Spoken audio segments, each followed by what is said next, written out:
Hey guys, it's me, Emojing, and welcome back to the channel. Today is a bit different. A friend of mine has written a first chapter of a fanfiction, and I'm gonna read it today. I've already been through it slightly, see where I am, because slightly egotistical, you know. But a couple of my friends who I've played with in the past are a part of this as well. But there's also people that I've never met before and only know of because of obviously people having much love for these sort of people, and obviously the person that's written this has quite a lot of love for the DSMP people like that. So we're gonna read that today. So it's a bit different. I hope you enjoy. If you're new to this channel, I'd appreciate if you like, subscribe, and comment down below if you want to see any more of this, because, to be honest, I think it's really cool.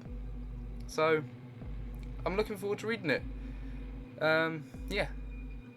Let's get into it. So, welcome to No Place Like Hell. It's a backrooms theme, so that's pretty cool. Obviously, right, so these are the characters that are in it. I'm not going to know half these people, so I apologise. You've got Dream, SMP, SBI, I don't know who that is, or if that is a person, I don't know, I apologise. My mate Daring is in it, I am, Catgirl who's written it, some other characters will show up, but they're not mentioned, okay? And then trigger warnings, so if any of these things trigger you to have panic attack, please don't read. Horror, trauma for some characters, backrooms in general, blood, weapons, bows, knife skills, and yeah. So obviously they made the story up. I'll link every YouTube channel, but if I knew how to, but I don't. Do please look them up on Twitch, YouTube, and Twitter. You can also follow me on Twitter if you like. I'm gonna put Catdale down in the description. I'm gonna make some characters bad people. Okay, thank you for reading. So let's get into it. So you've had the warnings, you've been told who's written it. Go check Catgirl out. Like I said, I'll leave the description link to her Twitter in the description. So let's get in. Okay, chapter 1 of No Place Like Hell.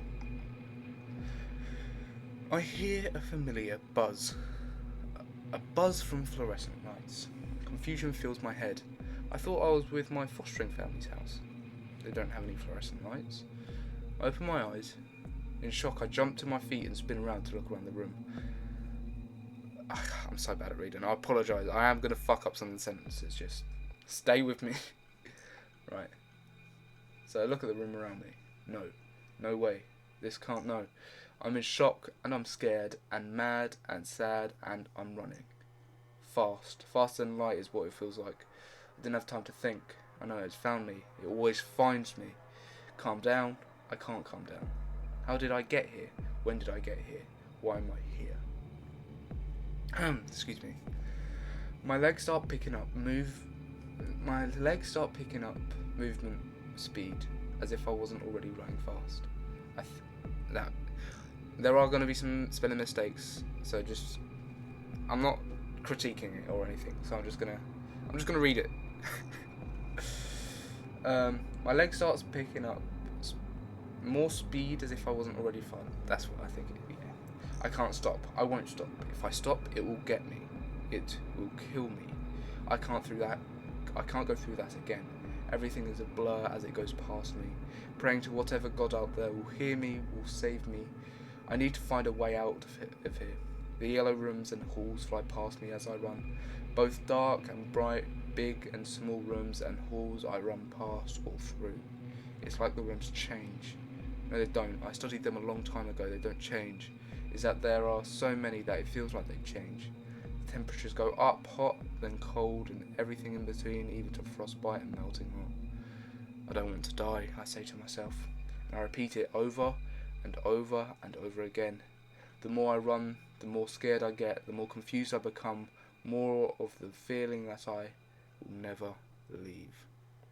I feel like a child who is looking for my mother, but I have no mother to find, no mother searching for me. Something was standing in a room that I saw in the corner from the left of my eye. No, don't stop running. No, no, no. Don't look back. It can't be here. Don't stop believing. This is not its level.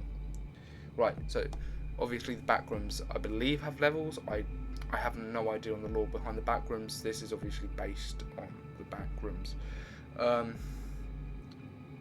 Don't take my word for anything because I have no idea about the backrooms. I'm just here because I think it's cool that I'm in a fanfiction. Right, so where was I? Don't stop running. No, no, no. Don't look back. It can't be here. Don't stop believing. This is not its level. The past is coming. This is not right to be your. This is unreal, my future. Another thing passed me by as I run. Then another, and another. I know that I can't survive this. There is no way I can. Is that home? Home. I can see the door is open, showing me the light of day from the shining sun through the windows. I can't speak. That's my way back. I'm almost there. It never felt so nice to see that uncomfortable bed in the most dirty room anyone had ever seen from the orphanage. I relaxed some. My shoulders dropped from being so tense. I was actually glad. This feels off. But I'm now only steps away. I stop. I feel something in me. I look down at my stomach. No. I see an arrow. From level 10. Shouldn't be here. This is not right. Something grabs my neck and lifts me off the ground. I know this feeling. Smilers. First level. You can run into them in level 2. In pitch black hallways and rooms. Level 0 is too bright for them. But I feel one of them choking me. My skin now slowly being pulled off. What the fuck is going on?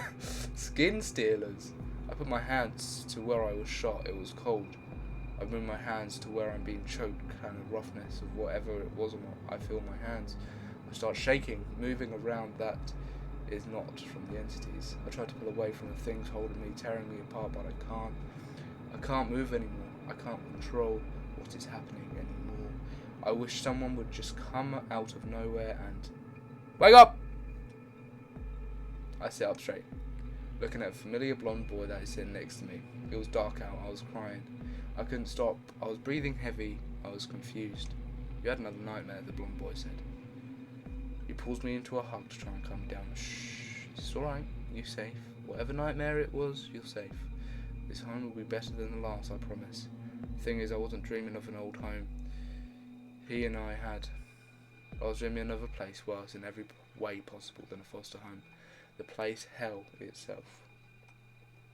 I tried to tell my friend, my brother, that I'm fine, but only sobs come out. After a while, I give up on trying to fight myself and having the boy there and enjoy that someone out there in the whole world cares about me. Oh dear, I'm sorry, I've drunk 2 energy drinks and I'm like, it's very gassy, I apologise. I feel greedy, but I can't be a little greedy. I feel greedy, but I can be a little greedy for some good in my life after all this time. It's been a long time. I didn't know when I fell asleep again, but I did. There is now sunshine that has entered the room I'm staying in. Tommy, the blonde boy who was sitting with me last night, was gone. Probably went back to bed after I fell asleep again. I grabbed my phone and turn it off, take it off of silence mode and place it back down. I was going to look at them on Twitter and watch YouTube, but the whole dream lasts. They are starting to get too real. The skin stealers, the smilers, ding for my phone. Wait, ding for my phone? I pick it up to look at it to find out it's from, I hold my breath, a text message from Emojing Cosmic. Let's go! Here I am. Right, so if you don't understand Cosmic, that used to be, well, I'm pretty sure it still is, my name on Minecraft, because I was never able to change it from an older account, which I used to have on my Xbox Live. So that's why I'm called Uncle Cos. That's the only part of the lore I know. Uncle Cos, I remember some great times we had, but he didn't fight for me, not in court or anything. The message just said hello. I thought for the first time in a long time to actually reply, no, I'm not ready yet to do this. I can't seem to trust any adults, not after that life. A knock on the door to the bedroom I'm in. Hey, Mo? It was Tommy at the door. You need to come down and stay for breakfast, okay? Of course, even after a rough night, he still wants me to try and connect with the foster family. I look at the text one more time, and without looking away, I reply to Tommy, "Yeah, okay, I'll be down soon." I hear his footsteps walk farther and farther away until he was going down the stairs. Looking at the text, I say 2 words. Fuck off. What? Hang on a minute. I've been getting told to fuck off. I don't appreciate this. Someone's in a good mood. I'm actually not in a good mood today. Doesn't mean that I'm going to talk to him. Now that I'm all dressed, I head downstairs to see the family.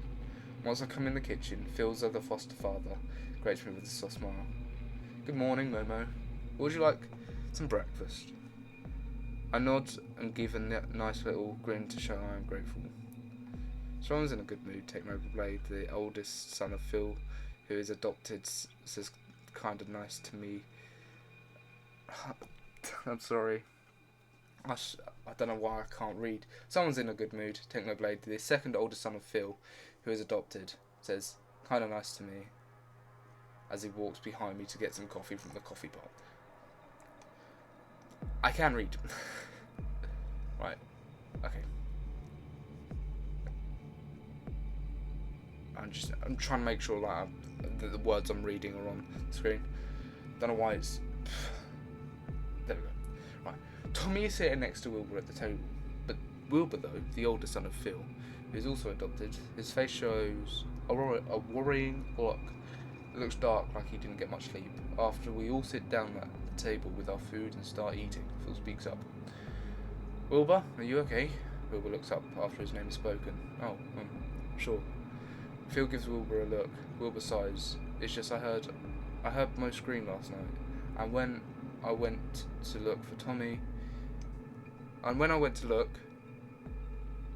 Tommy was already there." Okay.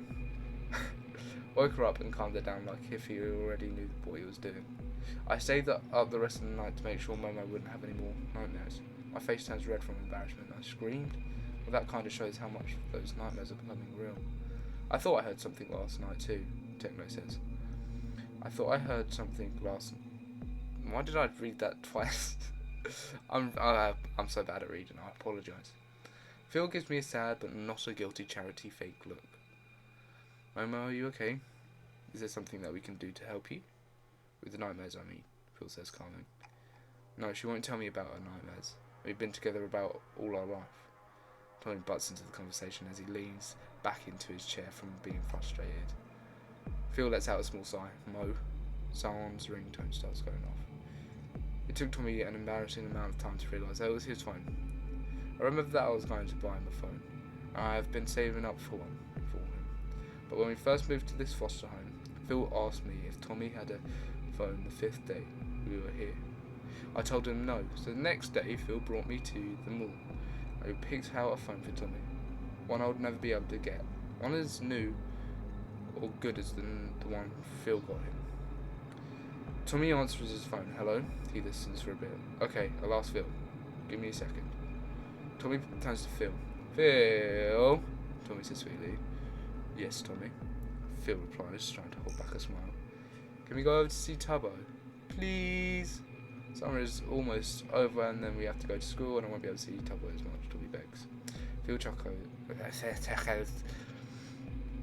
chuckles. "That's fine by me, Tommy." Tommy's smile becomes huge. "Thanks, Dad," Tommy says without realising. Tommy runs upstairs to get ready while Phil is shocked and laughing at how Tommy called him Dad. And so is Techno and Wilbur. I was shocked. A dad? I hardly remember what it's like to have one. I stand up and walk over to put my plate in the sink. I put on sandal and walk outside, and I walk and walk and walk. Summer ended. Fall went by along with the beginning of the school year, and now it's winter. Week of Christmas break. But Fielder has Wilbur doing online college classes, and Tommy and I doing online high school classes. Techno has moved out and lives about 5 minutes away from us. He has been saving up for his house for years. He had a part-time job along with school so he could get a better job and get his new house. Right, can you see it? No, there you go. We live right by a forest that in front of ours and Techno's house, that if you walk for a really long time, about a 2-day walk, you can get to the other side, which is prairie land, a field of tall grass and wheat. It's beautiful there. It looks so nice and peaceful. But winter, not saying it's not beautiful all the winter time, it's peaceful but cold, like really cold. Excuse me. I only went once with Techno during this winter. I was staying with Techno for a few days and he likes to visit there at least once every winter, which is understandable.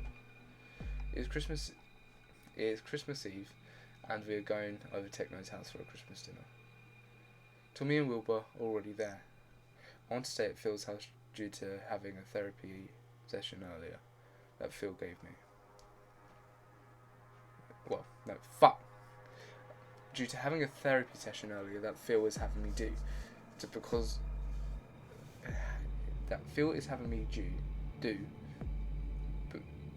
Because of my nightmares and that I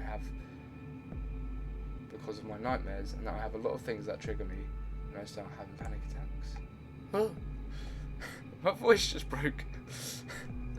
Phil's going to drive him and me over to Techno's in a bit because we are bringing some food for the dinner.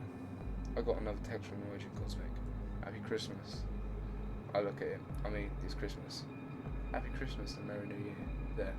I've spoken to him more this year than I have in the past 14 years. It was only twice, but I feel like that's too much to give him. Mo, we are heading over to Techno's now. Phil yells upstairs to me from the main floor. I grab my bag and phone and make my way downstairs. Can you help take some food out to the car, please?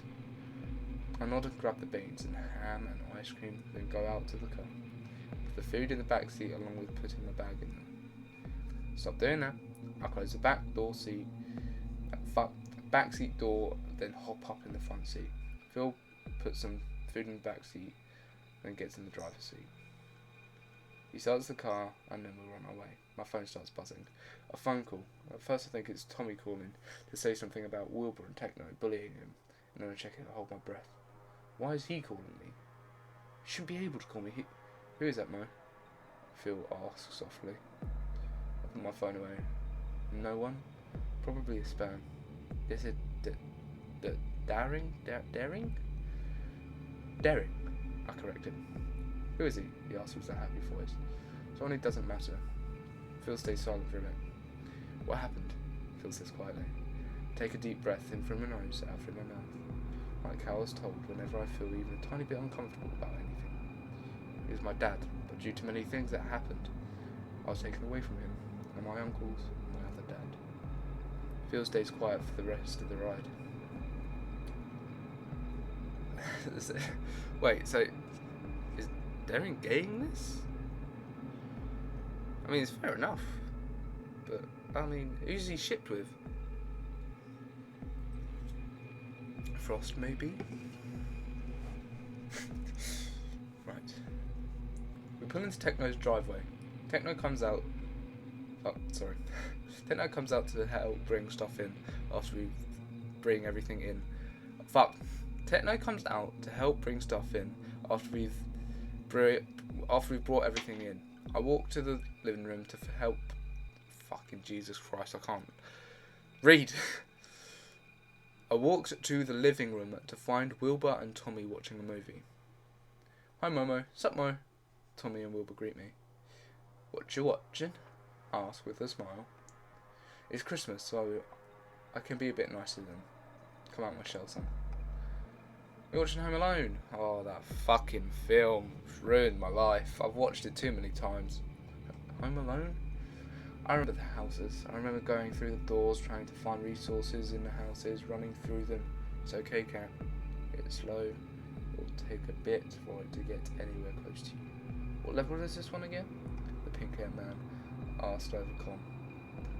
Daring. Level 148. Home Alone. Many houses of the 2000s era, but some from the 1950s to 60s, I think. Frost era answers. 1920s, actually. My uncle corrects Frost. Is that me? Okay, Uncle. That steals all the time we can get with Cat when she's home, so knows everything about the back rooms. You have to correct everything we say wrong. Melody. Oh, Melody's in it. I love that. Oh, that's awesome. Yes. So then you're not embarrassed when you find out that you wrote the wrong thing down on the report that we give to the most powerful people in the world. Both Awesome Dude and I chuckle at that. So is that me saying that? I open up another cabinet, looking for foods, resources and almond water. A black fog I see from the corner of my eye. Run! Melody, Frost and Sam yell into my earpiece. I dart to my right, running right around the entity. The home invaders are here, I scream. Get running then, Uncle Melody tells me. Think of this like track, the school program. You're going to be first. Sam incurred me. Go, go, go, go, Frost yells. Use a teleport, get back here. Redacted says. That's a waste of a teleport, I yell. We need you home for Christmas, Cat. Uncle Cosmic. Or Redacted. Sounds very... Uncle Cosmic sounds very scared. Or screaming? I don't know. Then something grabbed me, pulling me back. Mo! I open my eyes to see Phil and Techno. My cheeks feel hot and wet. My eyes burn some. And I'm out of breath. Wilbur is to me behind him and then they are on the other side of the room. Some things are knocked over. You're having a panic attack. Okay. You're having a panic attack. You are running around and panicking. Are you okay? Phil holds my hands tightly in his hands. I shake my head. Phil sighs and gets up. Thank you for being honest. He lets go of my hands. I almost whine at him, letting go like a dog needed a dog. Like a dog who needs attention. Something like that. Hey, why don't you and Tommy go and watch Elf? Tommy had told me about you guys watching before and you two liked it, Techno tells me. Tommy nods and runs over to find the movie. Wilbur? Phil calls. Wilbur looks at Phil. Can you come over and set out food? Wilbur nods. Techno leads me to the couch and walks to the kitchen. I can kind of hear them talking about me and what happened, but I suck into the movie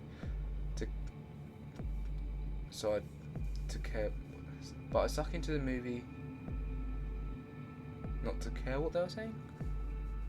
Maybe. Wilbur, Tommy and I were in bed sleeping. Well, Wilbur and Tommy were sleeping. I was not. I just woke up, probably from a nightmare to be honest. Probably just don't remember it. I slowly made my way down to the hall to get a glass of water. My footsteps are more quiet than a mouse. I hear talking. I don't know what to do, Techno, Phil's voice. And Techno.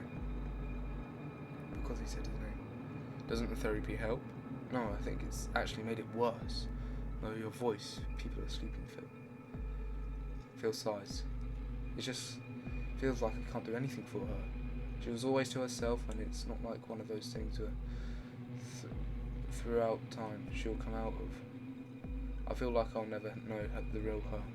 Techno takes a sip of his drink while Phil talks. She can be so much, well, more, if she can just come out of her circle a bit. I don't know what happened to her. Well, I think that nightmares do a lot to her, Techno says. Phil looks at Techno a bit surprised. Her stories are terrible. Well, no, they're great. They're just like a horror movie. But there are stories that are more love story with the same people will be a story where they'll all hate each other's guts. Almost like she's seen them play out. Phil looks interesting. When Tommy and Momo stayed there for that month, when you went with Will because he had all the doctor's appointments in Manburg, she came to me the first night. Couldn't sleep, so she asked me to stay with her until she could.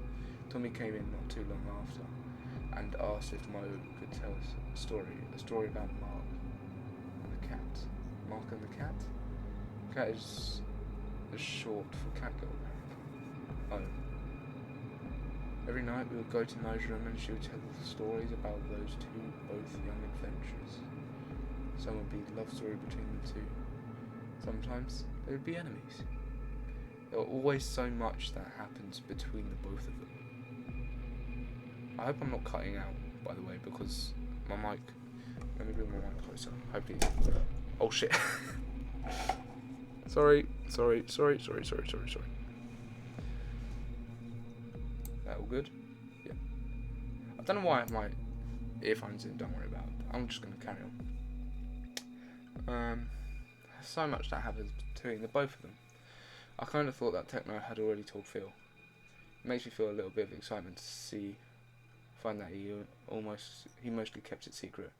Makes it feel kind of special. Why haven't you said this before, Phil asks. I wanted to keep that.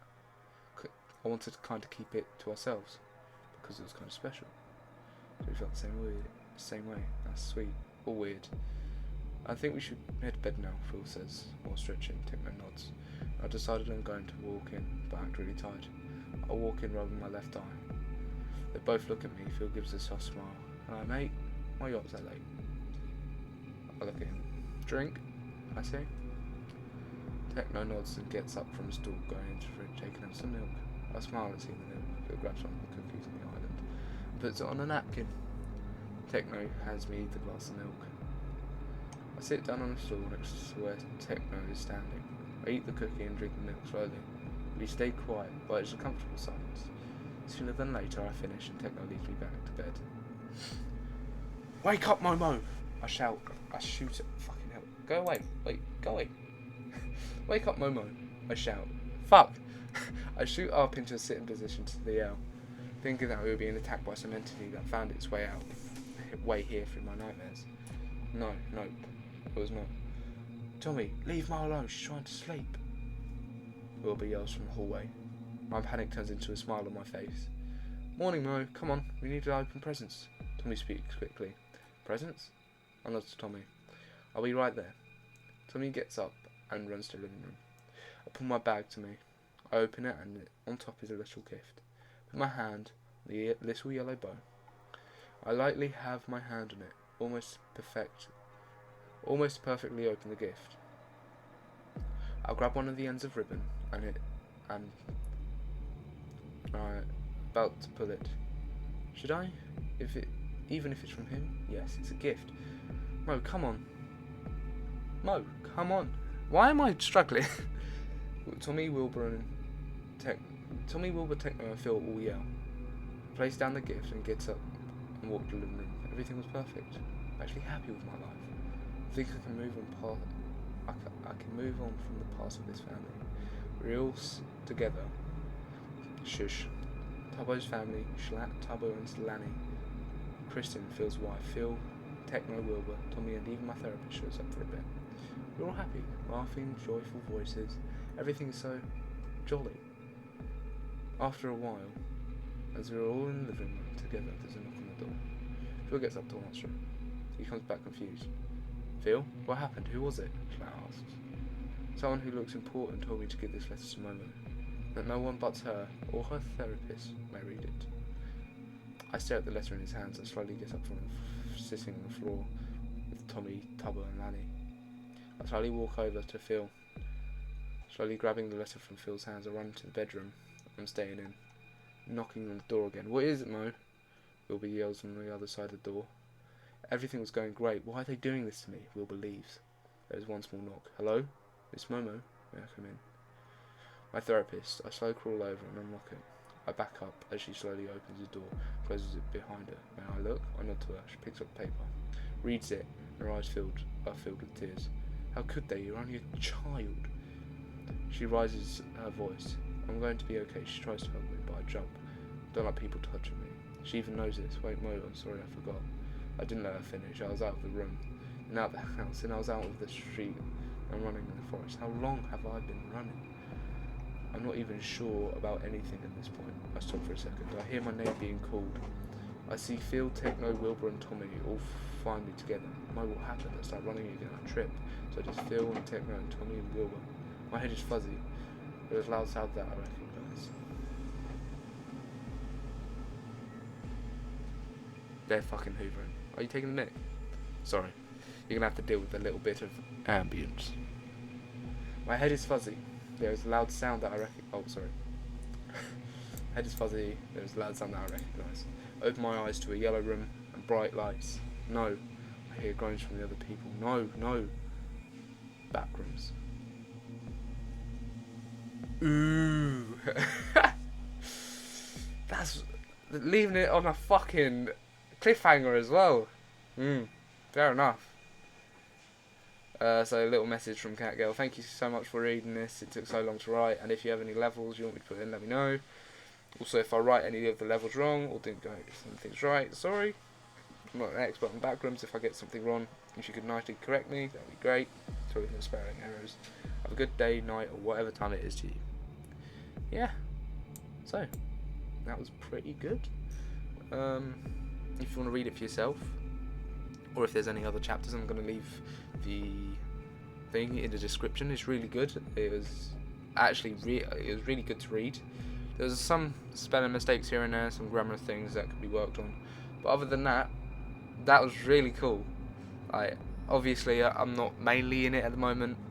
I'm obviously going to wait for the other chapters. If you want me to read the other chapters, I'm going to read the other chapters eventually. But if you let me know on the channel,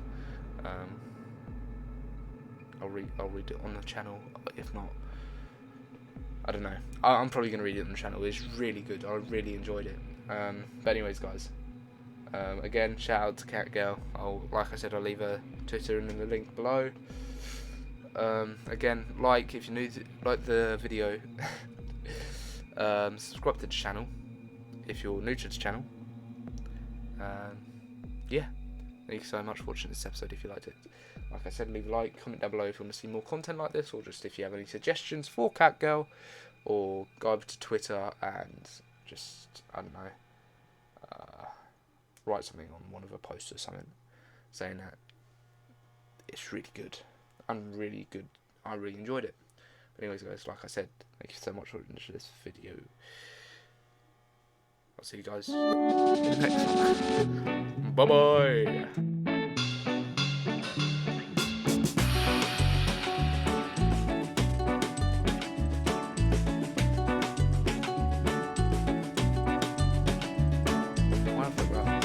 Bye bye.